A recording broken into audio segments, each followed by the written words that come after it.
tentang pengucapan huruf ro. Intinya ro itu tebal dengan vokal A dan U, menjadi tipis dengan vokal I. Udah selesai. Itu umumnya begitu. Tapi kalau kita coba praktekkan dulu tebal tipis, ya. Tebal ro, ya. Coba sama-sama ro. Terus tipisnya gimana? Hara, gitu. Jadi itu dulu bandingkannya, ya. Ro, hara, sama-sama. Huruf vokal U, ru. Kalau tipisnya vokal U lagi, ru, ru. Nah itu, ru, rukun. Nah itu bahasa kita rukun. Tapi kalau udah bahasa Arab, baca Quran, rukun, ru.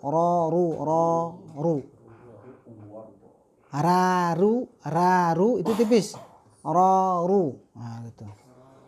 Jadi kemudian vokal I, tipisnya ri, tebalnya ri. Nah, jadi aturan mainnya, gitu ya, bahwa bacaan melalui riwayat Hafs ini tebalnya itu saat vokal A dalam kondisi apapun. Ro. Mau dihulu vokal I misalkan tetap ro. Akhiro. Dimatikan tapi dihulu vokal A. Ini aturannya ya. Nah, itu. Jadi intinya vokal A dan U, patokannya itu. Nah, ketika dia mati tergantung vokal A, U. Jadi kalau didahului vokal A, U ya udah tetap tebal. Mati juga, tapi sebelumnya mati sama, tergantung sebelumnya lagi yang mempengaruhinya, yaitu vokal A atau U gitu ya. Jadi semua seperti itu. Nah, itu intinya vokal A, U. Baru ada penambahan. Ini apa nih? Oh ya, tambahannya. Oke, sip. Bisa ya diseret. Nah, mat, ya, ketika mat, huruf mati didahului huruf mat, alif dan mat wau, nah itu jadi tebal. Anhar. Nah, barulah ada pengecualian gitu ya. Ketika ini ro mati didahului vokal I dan I-nya di sini adalah hamzah wasol, maka dia tetap jadi tebal. Irji'i. Ya. Ada satu lagi ya? Apa kemarin? Ingat ya?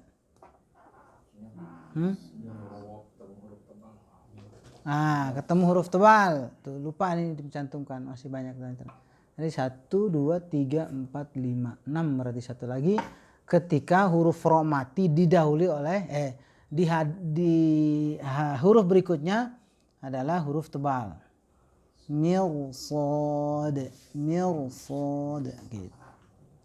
Oke, dan sisanya mudahnya adalah vokal I.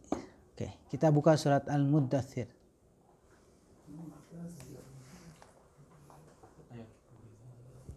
Oke.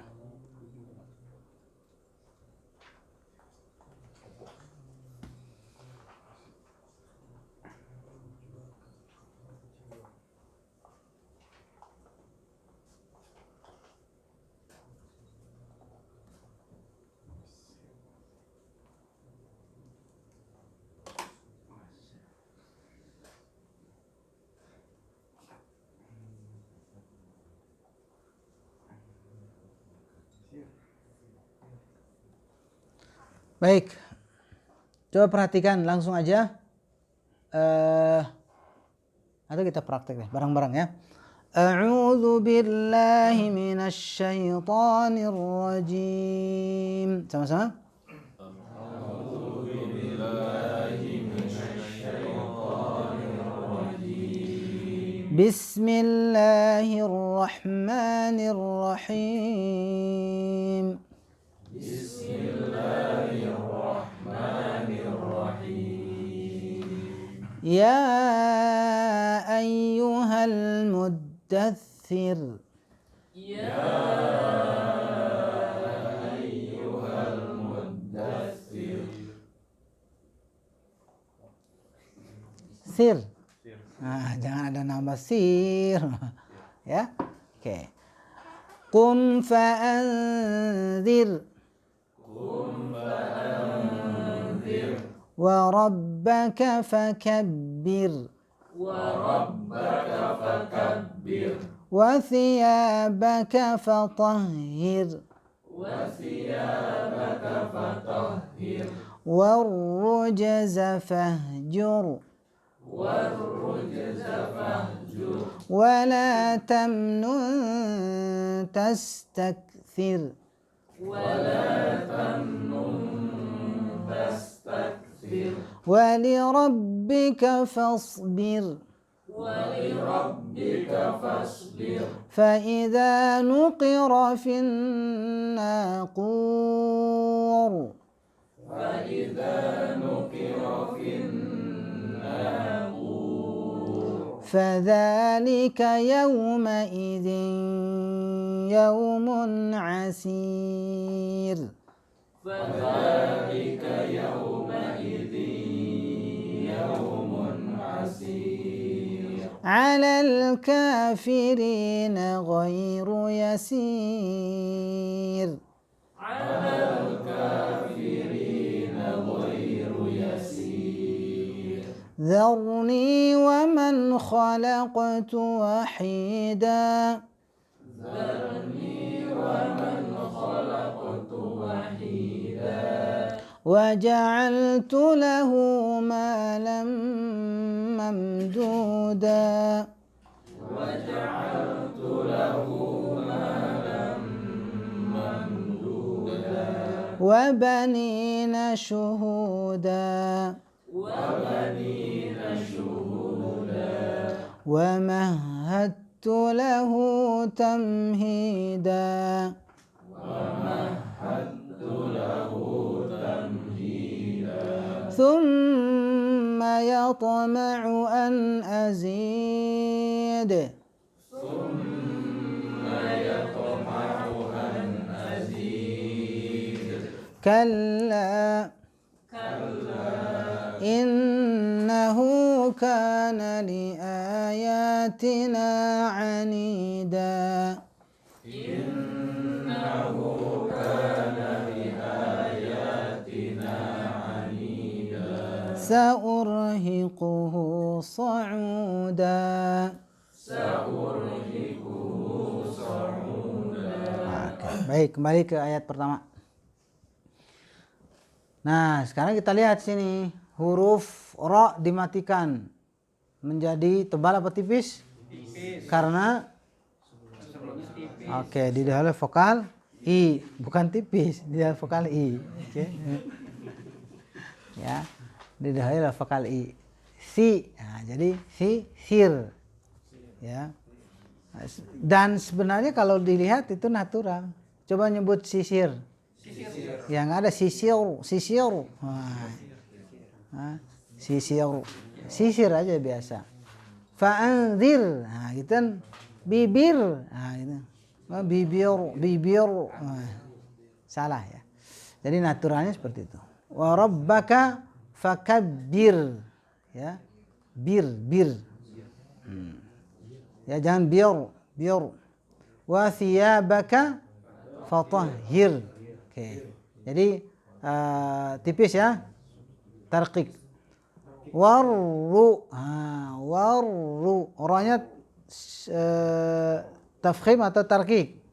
Tebal apa tipis? Karena berharokat dhom.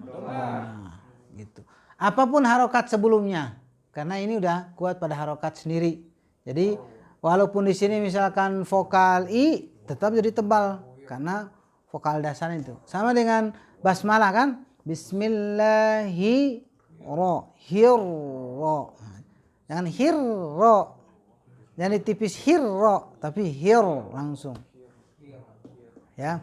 Oke, hirro. Karena idgham kan udah masuk melebur pada huruf yang tasdid ya. Fahjur gimana, tebal apa tipis? Tebal karena didahului huruf berdhammah ya, berharakat dhammah.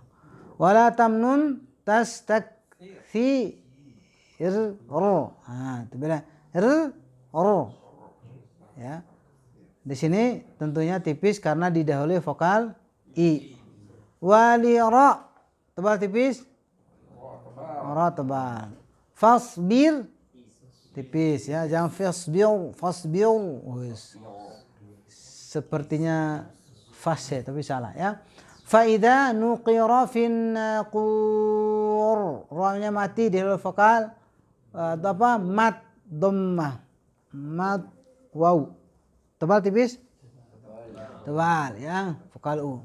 Fadzalika faida nuqira. Tebal ya. Fadzalika yauma idzi yaumun asir. Tebal apa tipis? Karena boleh alamat ya ya, mat ya. Ya atau ya mat ya. Kan ada alif madiyah nih, ya madiyah ya. Asir jadi tipis ya. Asir. Alal kafirina ghairu tebal tipis? Tebal ya, vokalnya sudah jelas. Ghairu. Yasir tipis ya. Zarni ra tebal tipis? Tebal. Kenapa? Vokal ya.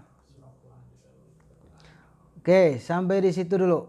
Enggak ada ra lagi kecuali yang di tengah atau apa. Sambungan gini enggak ada kayaknya. Saurhiqu ya. Saurhiqu tebal tipis? Tebal ya. Kalau khairun ra-nya dimatikan jadi tebal apa tipis? Karena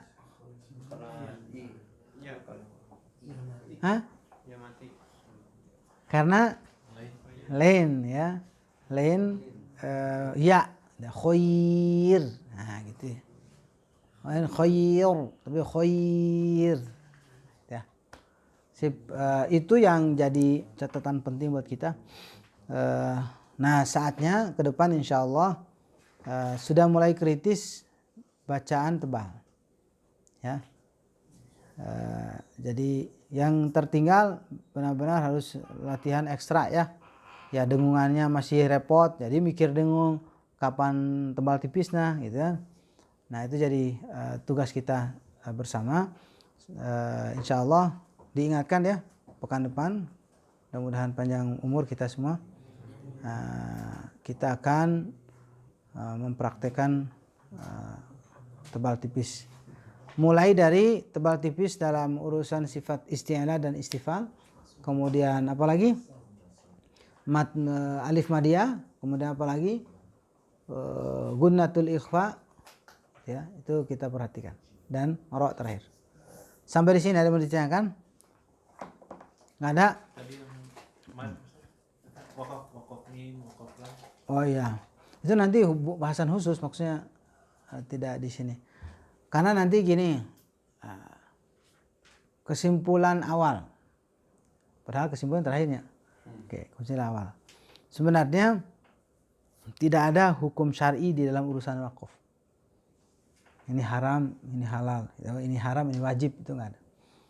Tapi tetap saja menggambarkan kemampuan kita di dalam memahami baca, gitu ya. Jadi ketika kita wakaf di situ, oh ya pemahamannya di situ, atau memulainya juga di situ. Walau sementara ini kita sering pada patokan tanda, ya seperti mim ya lazim kan wajib berhenti. Tapi wajib di situ apakah benar-benar membuat makna itu jelas pada bagian sebelum dan sesudahnya, atau pada akhirnya ketika kita nyambung apakah merusak makna atau tidak, nah kayak gitu ya. Makanya yang menentukan itu pemahaman ya, bukan tanda. Karena juga kadang tanda itu ya kayak ini kan, coba bayang lam alif kan, lam alif itu tidak boleh berhenti. Kenapa tapi per ayat berhenti itu. Nah, artinya bahwa ini kaitan dengan makna nanti, ya.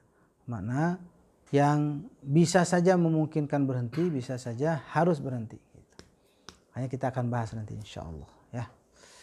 2 pekan berikutnya atau mungkin pekan depan insya Allah kita bahas. Sip. Itu aja dulu. Kita pesan terakhir. Pesan terakhir ngeri ya. Terakhir coba dibuka surat Ar-Rum tadi ya. Ayat 7.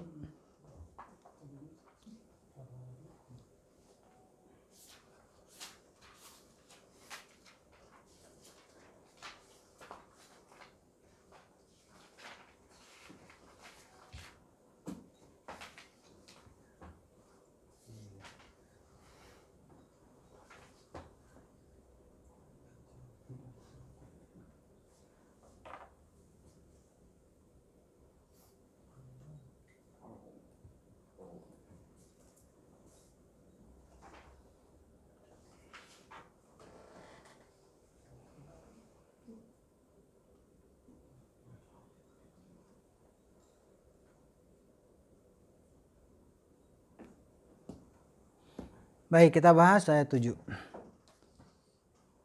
Ya'lamuna zahiran minal hayatid dunya wa hum 'anil akhirati hum ghafilun.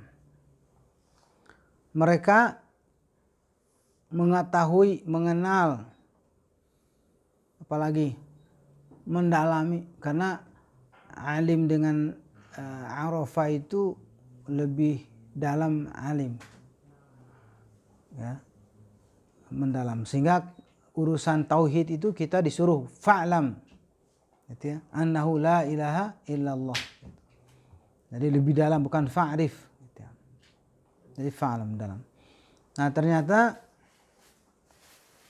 ada orang yang mengetahui lebih dalam, lebih jelas, gitu ya, lebih rinci, detail, zahiran minal hayatid dunya, hal apa saja yang berkaitan dengan urusan dunia, kehidupan di dunia ini, yang nampak jelas, ya, apapun yang berkaitan dengan urusan ini. Wahum 'anil akhirati hum ghafilun, sementara dalam urusan akhirat mereka itu lalai.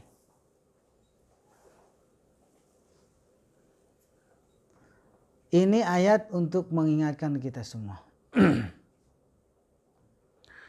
bahwa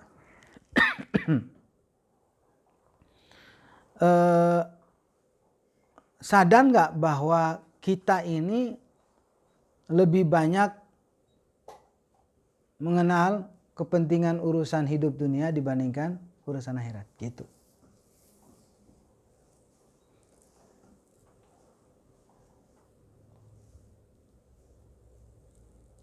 Coba kita analisa diri ya, bukan mencari-cari kekurangan orang. Kita bahas diri kita sendiri. Kita akan bahas tentang kapasitas kita dalam pemahaman urusan hidup dunia. Gitu. Apakah tentang HP yang kita miliki, kan? Ketika ditanya itu aplikasi apa itu hafal. Aplikasi apa yang ada di HP? Wah, semuanya disebut, WhatsApp-nya, Instagram, Facebook, dan seterusnya. Ya. Oh, fiturnya apa aja? Sampai hafal. Apalagi yang main game, ya. Yang udah tahu tuh.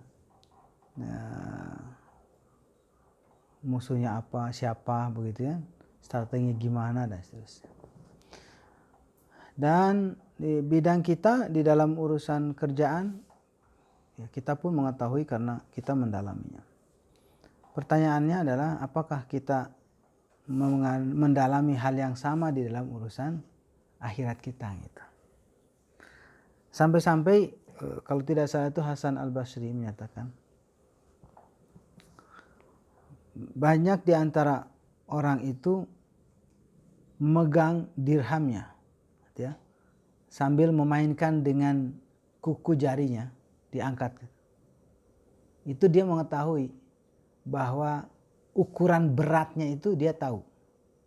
oh ini 1 gram, oh ini 2,5 gram. Saking mendalamnya kata, faham tentang urusan dunia. Sementara dalam waktu bersamaan dia tidak tahu tentang bagaimana khusyuk di dalam sholat. Gitu ya. Bukan berarti tidak boleh kita menguasai bidang kita masing-masing. Tapi jangan sampai penguasaan ini ya melampaui apa yang menjadi kebutuhan kita dalam urusan akhirat gitu. Padahal urusan akhirat itu sungguh jelas bahwa itu yang nyata kita akan hadapi. Siapa yang bisa lepas dari urusan akhirat? Nggak ada. Ya. Siapa yang bisa akan menghindar dari bertemu dengan pengadilan Allah? Nggak ada. Jadi hanya ada orang yang nyesal nanti di akhirat seperti dalam surat An-Naba, wa yaqulul kafiru ya laitani kuntu turaba gitu. Kuntu turaba. Jadi alangkah baiknya aku dulu itu menjadi tanah saja gitu. Ya udah terlambat begitu. Nah oleh karenanya dengan ayat ini mengingatkan bahwa mari kita perdalam ilmu akhirat kita. Seperti halnya kita mendalami ilmu dunia gitu. Saking pentingnya kita di dalam urusan akhirat ini, Nabi itu sampai berdoa, Allahumma la taj'alid dunya akbar hammina wala mablagha ilmina. Ya Allah, jangan engkau jadikan dunia ini ambisi terbesar kami. Dan jangan pula jadikan dunia ini sebagai batas dari ilmu kami. Nah, perhatikan, ini ada 2 urusannya. Ambisi menguasai dunia. Bolehkah kita berambisi untuk menguasai dunia? Boleh, nggak ada larangan. Cuman jangan sampai melampaui ambisi kita dalam meraih urusan akhirat gitu. Kan kalimatnya akbar. Yang tidak boleh itu akbarnya, melampaui. Lebih besar ambisi kita dalam urusan dunia dibandingkan akhirat gitu. Dan termasuk di dalam urusan ilmu. Wala taj'awa wala mablagha ilmina, dan jangan pula engkau jadikan dunia ini batas dari ilmu kami. Artinya ilmu kita ini bukan saja urusan dunia gitu. Ya. Jadi jangan bangga dengan ilmu yang kita miliki yang ternyata hanya sebatas dalam meraih keuntungan duniawi kita. Nah, bagi orang mukmin itu justru ilmu dunia itu akan dimanfaatkan untuk meraih banyak urusan akhirat gitu. Bidang antum masing-masing gitu kan. Ilmu marketingnya gitu kan, ilmu produknya dan seterusnya silakan kita kuasai itu, tapi pada akhirnya itu untuk dimanfaatkan kemaslahatan akhirat kita ya, sehingga berasa sekali nanti apapun yang kita lakukan di dunia ini termasuk menuntut ilmu pada akhirnya adalah orientasinya akhirat, ujungnya itu akhirat. Ujungnya adalah surga Allah Subhanahu wa taala. Nah, maka sebuah kesyukuran ya buat kita kalau ada kesempatan untuk terus menggali agama kita. Menggali Al-Qur'an ilmunya ya, dan menggali hal-hal yang berkaitan dengan cara kita beribadah kepada Allah Subhanahu wa taala ya. Jangan sampai dalam urusan dunia begitu detail kita merincinya, sementara dalam urusan akhirat seperti sholat itu kita tinggalkan apa adanya gitu. Ya, tinggalkan dalam arti ya tidak mau melakukan hal yang terbaik, ya melakukannya hanya apa adanya. Nah ini tidak tepat ya, karena seorang mukmin itu ya dia akan berorientasi akhirat. Gitu. Apapun yang dilakukan ujungnya masuk surga. Gitu. Ya, sehingga inilah kebahagiaan yang puncaknya bagi kita semua, karena keuntungan seorang mukmin atau kesuksesan seorang mukmin itu adalah bebas dari api neraka dan masuk surga. Demikian yang bisa saya sampaikan. Alhamdulillah. Aqulu qouli hadza wa astaghfirullah li wa lakum. Assalamualaikum warahmatullahi wabarakatuh.